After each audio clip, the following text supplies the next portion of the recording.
Ayo ikut menjadi bagian dari perubahan besar bangsa ini bersama Sahabat Pekerja Indonesia.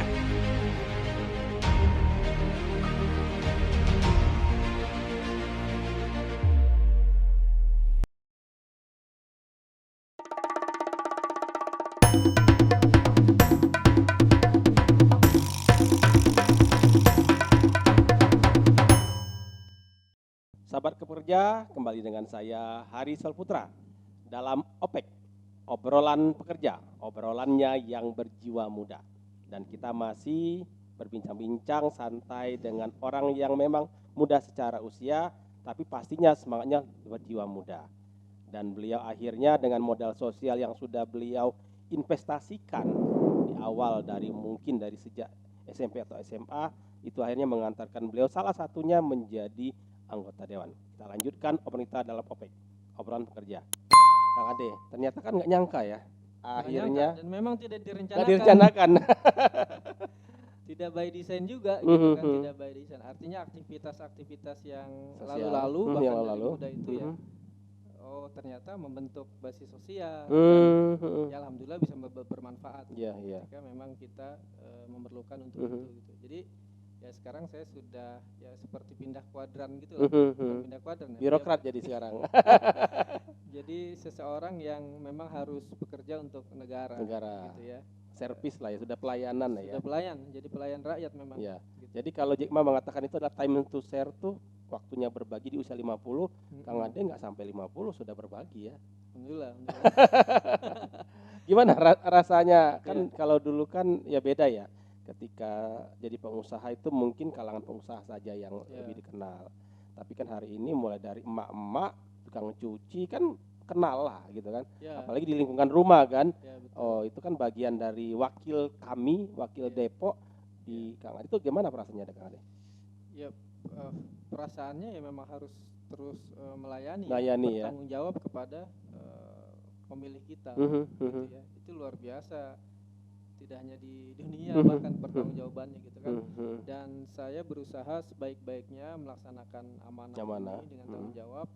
Jadi ya seluruh waktunya sudah habis untuk beraktivitas di kedewanan, Kang Hari. Kalau dulu kan kalau nggak salah yang namanya pengusaha itu kan 25 jam ya dalam sehari semalam ya. Sekarang jadi berapa jam tuh kalau untuk melayani masyarakat begitu? Ya alhamdulillah tidurnya mendekat ganti hari. Ternyata itu ya, semakin kita itu aktif di sosial, melayani itu ibaratnya waktu itu tuh sudah buat masyarakat. Nah itu gimana menyeimbangkan dengan keluarga? Dulu kan pasti keluarga waktu masih di pengusaha masih bisa jalan-jalan, masih bisa nonton, bisa kemana gitu kan. Tapi kan kalau sudah bicara melayani masyarakat itu kan tanda petik agak kurang. Tuh gimana menyeimbangkan Kang Ade? Ya masih terus diseimbangkan Kang. Masih terus berusaha diseimbangkan, masih terus berusaha membagi waktu. Ya, kalau misalnya nggak bisa ajak jalan-jalan keluar, ajak jalan-jalan ke konstituen Kang. Oh sekalian ya. Jadi jalan-jalan juga. Jadi nuansanya beda dengan di rumah gitu kan. Misalnya kita kunjungan ke rumah warga, kita kunjungan ke situ misalnya kan, situ ada di Depok, kita kunjungan ke pasar, itu kan bisa juga kita bawa keluarga. Ya walaupun memang ada tugas-tugas kedewanan, wakil rakyat yang harus saya lakukan, tapi kita bisa ngajak anggota keluarga kita juga ke tempat-tempat tersebut. Iya. Sebagai ganti lah, Iya. Ya memang tidak bisa full 100%.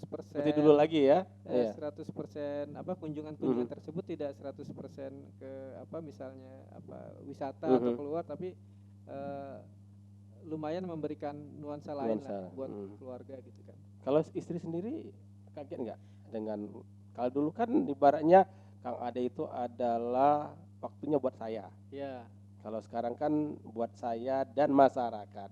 Betul. Gimana tuh kalau perasaan istrinya sekarang? Ya alhamdulillah sudah terbiasa dan mengerti. Tidak hanya waktu tenaga, ya kadang uang juga kita kontribusikan juga buat masyarakat. Iya. Jadi sudah mengerti lah. Ya. Dan alhamdulillah saya bisa memberikan pemahaman ke keluarga bahwa ya ini tugas yang berat dan semakin berat tugas dan tanggung jawab kalau misalnya dilaksanakan dengan baik ya insya Allah juga memberikan manfaat buat semua. Gitu ya. Kang Ade, ini kan Kang Ade itu kan bagian dari Kota Depok ya, Dewan di Kota Depok yang otomatis dekat dengan Jakarta sebagai kota satelit. Yang kalau ibaratnya apapun Jakarta tuh lakukan itu, ya Depok, Bekasi, Bogor itu pasti akan terimbas, ya kan. Nah kita lihat hari ini yang namanya pandemi ini kan membuat orang jadi susah. Kalau yang berpikiran negatif. Tapi kalau orang yang positif itu selalu ada peluang, ya kan. Nah, sekarang 2021, artinya 9 tahun lagi kita akan mendapatkan bonus demografi orang itu yang berusia muda, yang energik, yang kreatif, yang positif, ya kan. Artinya menuju 2045, 100 tahun ketika kita sudah merdeka itu harapannya nih, kita bicara harapan, mimpinya Indonesia Power, Indonesia Emas dan segala macam yang itu bisa menjadi bukan lagi sejajar dengan negara lain, tapi sudah melebihi dari negara lain. Nah, kalau Kang Ade melihat itu seperti apa sebagai di posisi sekarang gitu? Ya kita harus menggali segala potensi yang dimiliki bangsa kita ya, terutama sumber daya manusia. Itu yang paling penting, bahwa ketika bonus demografi itu ada pada kita, bagaimana kondisinya, kualitasnya gimana, itu yang menjadi tantangan buat kita, buat masyarakat Indonesia ya, Kota Depok khususnya. Memang ada di sumber daya manusia. Alhamdulillah memang IPM Kota Depok relatif baik karena memang dekat dengan ibu kota dan juga UMR pun mirip-mirip ya. DKI 4,4 ya. Ayo ikut menjadi bagian dari perubahan besar bangsa ini bersama Sahabat Pekerja Indonesia.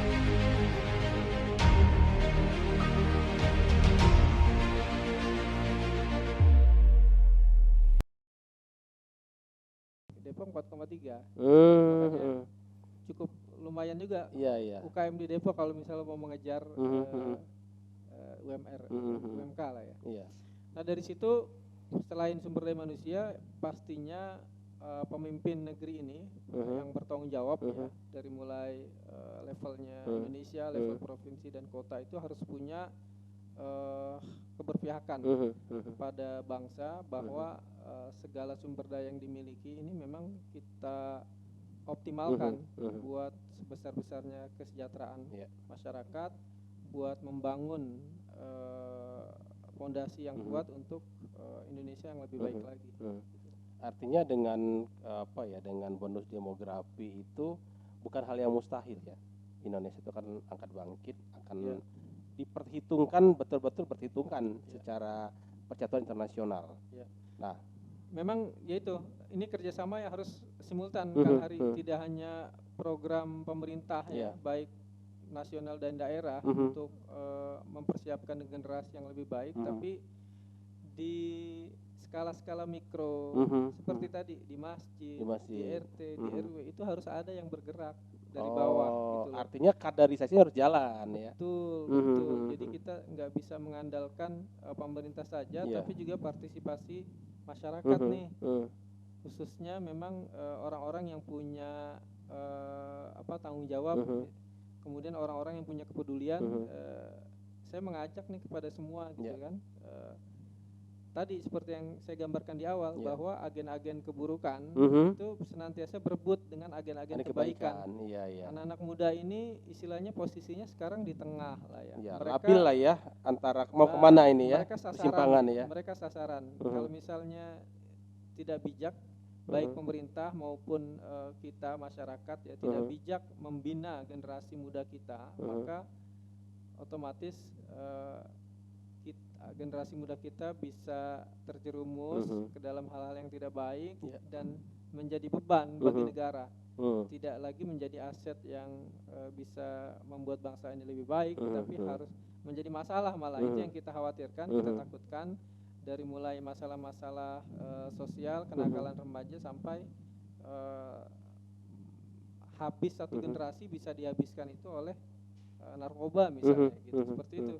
Kang Hari, tantangannya di situ tidak hanya pemerintah, DPRD melakukan hal-hal yang membuat generasi muda kita baik dalam pendidikannya baik, kemudian akhlaknya baik, tapi juga di skala-skala mikro tadi, di masjid, di RT, di RW. Makanya pemerintah juga harus membuka ruang nih kepada masjid-masjid, kepada RT, RW untuk civil society ini juga bisa membangun gitu. Jadi seperti itu, Kang. Ya. Artinya ini adalah peran kita bersama. Peran bersama, betul. Peran bersama bagaimana kita saling bahu-membahu untuk Indonesia lebih baik. Betul. Nah, kalau balik lagi ke Kang Ade sendiri, itu kan pasti ada the end of the dream ya.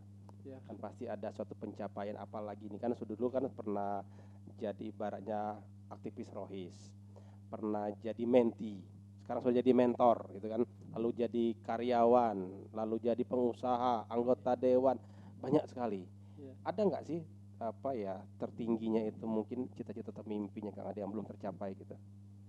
Ya sesuai ini sih semangat saya bahwa saya harus senantiasa memberikan manfaat, orang lain ya. Ya mungkin mimpi terbaik adalah saya bisa memberikan manfaat dengan jumlah yang lebih banyak, penerima manfaatnya, kemudian juga kualitas yang lebih baik, dan itu terus menerus gitu.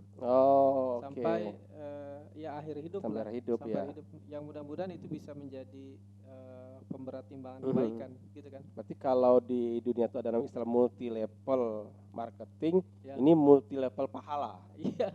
Yang artinya ketika kita bicara sebuah kebaikan itu bukan hanya titik tapi masih koma. Dan komanya terus sampai akhirnya kita di akhirat nanti masih dapat bagiannya tanda petik seperti itu ya. Betul, mudah-mudahan jadi salah satu kontribusi lah ya, kontributor buat Indonesia yang lebih baik. Amin. Karena tidak hanya saya, pasti juga Kang Hari dan semua juga berpeluang untuk melakukan kebaikan-kebaikan yang tidak hanya punya dampak buat diri sendiri, tapi buat orang lain. Ya semakin banyak kita memberikan dampak dan manfaat, insya Allah nilai kemanusiaan kita juga akan semakin baik. Kang Ade tadi kan di awal kan kita bicara tentang titik perubahan ya. Kang Ade di posisi menti mendengarkan tanda petik ceramah atau mungkin uraian atau wisdom dari mentornya. Nah sekarang kebalikannya Kang Ade di posisi hari ini, katakanlah nih ya, balik lagi ke di awal. Pesan apa sih yang mau Kang Ade sampaikan kepada mereka yang di usianya baru mungkin remaja atau mungkin SMA? Ibaratnya gini, Kang Ade balik lagi nih ke dunia masa lalu. Ya, Kang Ade sebagai mentor nih. Nah, kira-kira apa sih Kang yang mau Kang Ade sampaikan ke teman-teman sahabat pekerja atau mungkin yang mendengarkan video podcast ini?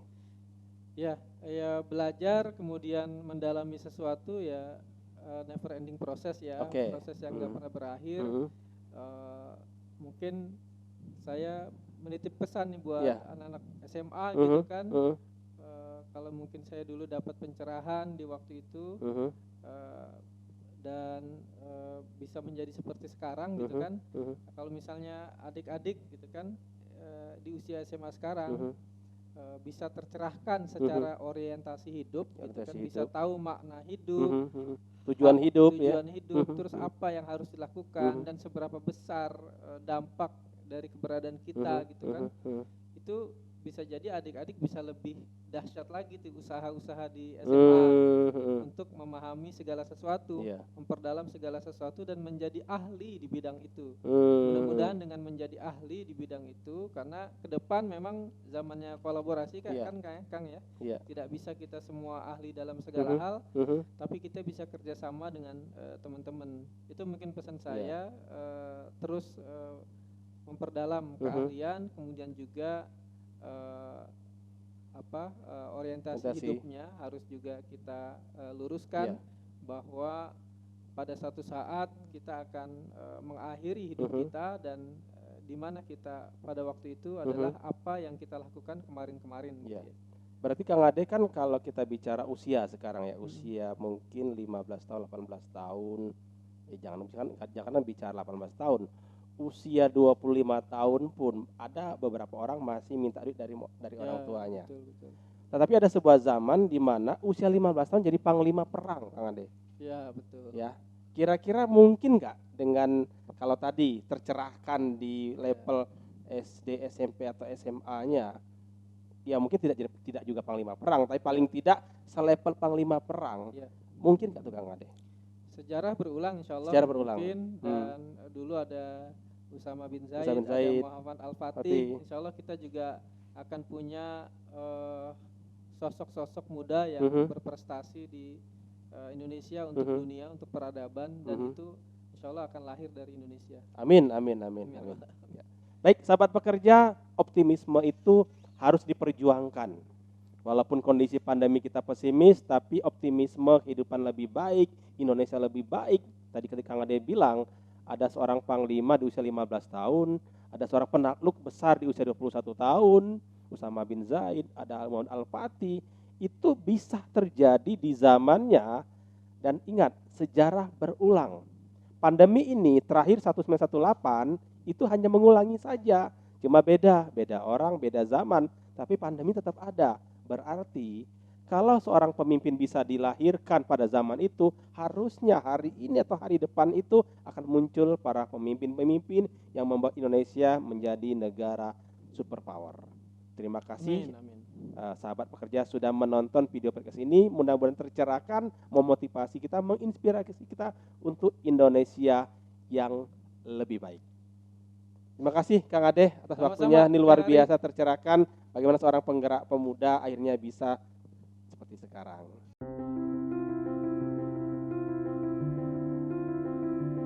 Berawal dari sebuah keprihatinan demi sebuah harapan untuk sekedar hidup layak dari para pekerja, kami belajar untuk memberdayakan diri kami sendiri. Kami bahkan belajar untuk mengadvokasi sahabat pekerja secara mandiri. Kami telah memulai kolaborasi proyek teknologi informasi, lokakarya sahabat pekerja, dan expert sharing dengan menghadirkan pekerja profesional di bidangnya. Ayo ikut menjadi bagian dari perubahan besar bangsa ini bersama sahabat pekerja Indonesia.